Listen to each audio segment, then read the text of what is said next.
Damn. Away from all of this capping. By now, anyone with a minor pulse on hip hop and or female rap can agree that GloRilla is definitely one of the shining stars of 2024 and currently has a great career trajectory for at least the next year ahead of her. Her album Glorious was just released a couple weeks ago. As music critics, we spend a lot of time talking about things that we don't like. And so moving forward, I want to open up conversations about things that I really do like in music. I definitely knew I was going to get into GloRilla's album because one thing about her is that GloRilla got the beats on lock. And that is one thing that I absolutely need and adore about an artist, any artist, and just a great song in general. We're going to get into her perspective and the meaning on the album. We're going to get into some standout tracks, the production features, and we definitely talked about her sales and the state of the competition right now in sales in female rap. And the album starts off with a very strong intro. I might do a lot of comparison between GloRilla and JT because I think they had some of the best projects of the year. Although I will admit that it was very easy to love GloRilla's music because once again her beats just slap. Literally regardless of what the song is on the album, the mood of the song, the tempo of the song, the meaning of the song, the beat is always going to slap. And so I'm always going to put respect on her for that. And she definitely, woo, GloRilla. Oh, let's talk about this production, okay? I think we need a whole separate live on that. Every time I talk, you know it's facts. Anyway, so the intro is pretty strong. One thing about me, I love a strong intro. I love an autobiographical intro. Tell me about your struggles. Tell me about, what it's like to be in the position that you are now. GloRilla, I think we forgot about this, but GloRilla addressed the incident that she had with a DUI or DWI because she said something on this song talking about police pulled me over. I'm sober now. And so I hope that she never finds herself in that position again. However, one thing that I love about this is that she was able to talk about current events in her music, and like put that in a rhyme scheme as well. I just love when people really are able to do that. And throughout the album, when you listen to her lyrics and her words, you can tell that this is very contemporary, that it was written, a lot of it written this year and just in the in the past year or so, which is actually very commendable because remember, GloRilla started off 2024 with Everything, which was that project she released before going on tour with Megan Thee Stallion. That was released in March. And so yeah, she's released 2 full projects this year. So kudos to her. I loved her genuine message to her friends in here. GloRilla is really a prime example of taking back your narrative, but also admitting your mistakes. And so she also said she loves criticism, so that's interesting. I like that, because that's what I'm here to do. Anyway, the second track, hold on, hold. That beat is too hard. I think it's a great opener after the intro. You have your intro, which is how the album starts off, but the album really starts at track 2, and that's how you gotta lock me in. And GloRilla definitely did that with hold on. Let me stop. Every time I talk, you know it's facts. GloRilla is a great example of ghetto commercialism, and that's something that her and Sexy Red kind of have in common. Although I don't think that Sexy Red is a perfect example of ghetto commercialism because she really just be over the top, but GloRilla really just portrays her lifestyle. The next track features Lotto and it's called Procedure, one of the best tracks on the album. And that's a lot coming from me. As somebody who doesn't really like most of what Lotto does, but on this track, I love the dichotomy of their voices. Of course, GloRilla is coming strong, she coming heavy, she coming hard. And Lotto is more soft, laid back, feminine. And so this beat is a bit more melodic and feminine, but it's still hard. I really wonder when it comes to production, I wonder what type of drums GloRilla likes to have and what's the direction that she gives to engineers and producers in the studio. Because once again, any song that you listen to by GloRilla, whether it's gospel, whether it's R&B-ish, that is going to slap, okay? So GloRilla, tell us your secret, please. I mean, not really, but yes, really, I need that content. Anyway, so Lotto's definitely giving more of a passenger princess. She definitely did a great job on this song. She ate on her verse. Lotto was really good for giving verses of like femininity in a relationship and wanting to, be with your man, please your man and stuff like that. So what's a procedure when a bad bitch walk in the room? I like it, okay? Go listen to that. What you know about me with Sexy Red. So this was where like I like the song here, face, here. So that's how the chorus goes.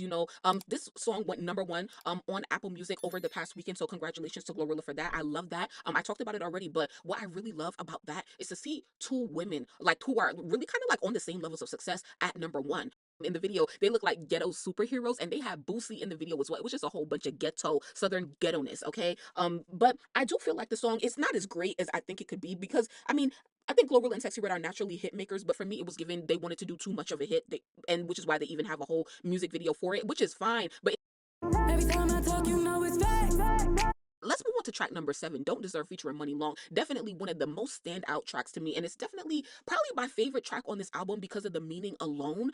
Because GloRilla taught this, and this is woo! We talking about meaning, production, lyricism, features. Like I can't isolate any one of those categories when I talk about this album because everything is really just intertwined perfectly. Every song, you have a great feature, a great beat, a great message, a different perspective. And that's what I think that GloRilla masters on this album is that she can speak from her perspective. She can speak from a best friend perspective, and it's just woo, if y'all really really listen to what she's saying. So once again, Don't Deserve Money Long, one of the best tracks on the album. I feel like it's the realest shit. I feel like GloRilla was super intentional with the messaging of this album, which is really what we need in music for real, for real. And I'm always advocating for a strong message in music. And I always say that, like, I always say, that doesn't mean I want a Black Lives Matter and da da da da da. It means that, like, no, like, is the message be you looking in the mirror and love yourself, or to leave that man, or supporting leaving that man, or whatever. It doesn't have to be like, something crazy. It could just be something. Say something other than going to the club, shaking my booty, and laying up with my man. Give me something, okay? And GloRilla gave me so much on this album, so much for a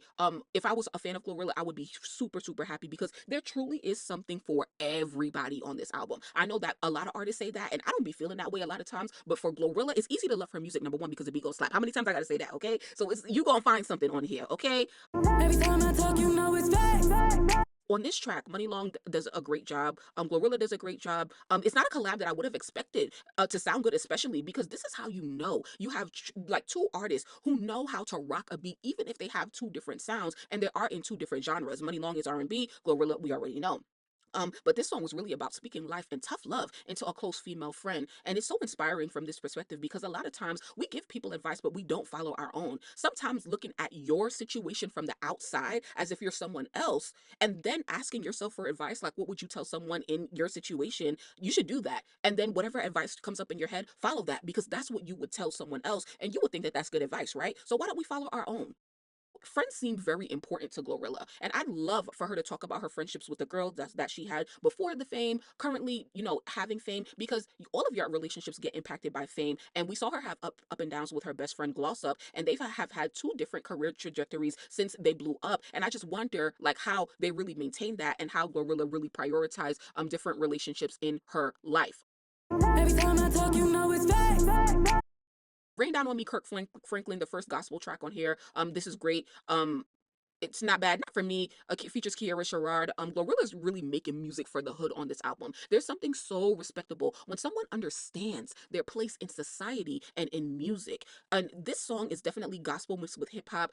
It's definitely giving Blessings, Tasha Cobb, Nicki Minaj. I'm Getting Ready. Not giving, but just the point that, like, rappers dabbling into gospel. And if that's one of the ways where I don't want to, like, side this to Nicki and say that GloRilla is following in her footsteps, but I respect it because I feel like it's genuine and I feel like, yeah, do your stuff. Get your number ones on every chart. GloRilla just got a number one, her first gospel number one, right, with Kirk Franklin, and I'm very happy for her for that because everything on this album was done with intention, and that's what I be looking for in music. And so they deserve that. Now, here is where I take some points back from GloRilla, and I'm talking about the album rollout at this point in social media marketing because she was doing great. She did great on the charts the first 2 weeks. The second week, she posted the baby bump photo. She talks about, just mentioning a baby father, and that's why I think that she's doing that. But we all know that GloRilla's not pregnant, but she's just trying to, like, fish for engagement and attract attention right now. I don't really feel like that was super needed because she has a lot of attention and genuine attention on her right now. Every time I talk, you know it's facts. Moving on to Glow's prayer, it really starts off as she's talking to God on a beat. I love this is because she's praying out loud, and she's talking about her taste in men, and that is echoed on this album. It seems like GloRilla had probably had some toxic relationships, and it sounds like she's kind of moved away from that now, which is cool. But all I'll say is that, like, the type of questions that GloRilla asked herself on this song, if you listen to it, if you ask yourself those same questions about attracting the same people, you should definitely we should all seek therapy, number one, but, like, some of those questions I find asking myself, and GloRilla is very very relatable in that like in that realm of, like, talking about relationships these days. And so, yeah, How I Look featuring Megan Thee Stallion, hard AF, another standout track. Once the features ate on this album, Megan ate, they came heavy, they came hard. That beat was knocking, like, boom boom boom, and Megan, ooh, both of them was going, like, GloRilla got to pick beats for everybody in the industry, including Megan Thee Stallion, because how you like, Megan, you are such a great rapper, but your beats suck, and so your content also sucks. So everything sucks. But when you get on a GloRilla beat, you eat.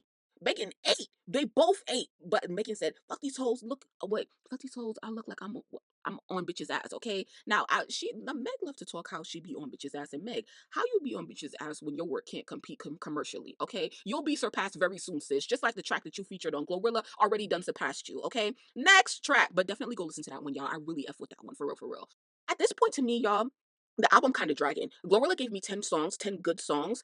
She has more. They're not bad. There's nothing bad on this album. But some songs like I Ain't Going Step and Let Me Cook, they all feel like filler. They feel like filler songs. So let's skip to track number 14, talking about I Love Her featuring T-Pain. I love it. But I think it's disrespectful how GloRilla waited all the way to the end to put this track. T-Pain is too legendary for this. The song is too great for that, for real. Although it's a slower tempered song, right? We know GloRilla to be like hard and heavy, but this is a slower tempo because it's really about love, relationships, intimacy. And T-Pain says, I just want to take her out and prove what a real man's supposed to do. T-Pain has always come off to me like a real gentleman. I didn't even know that he was married before he really blew up and is still married to the same woman. So he's obviously, faithful in terms of whatever agreement of a relationship he has. And on this song, he's praising women and making women feel special, but he said absolutely nothing about sex, okay? Because there are so many other ways to please a woman. And that is what I love to hear from men in music, straight stand-up men in music. Glow's verses on this track are more sensual. They're not bad. Her first verse did nothing for me. I prefer the second one.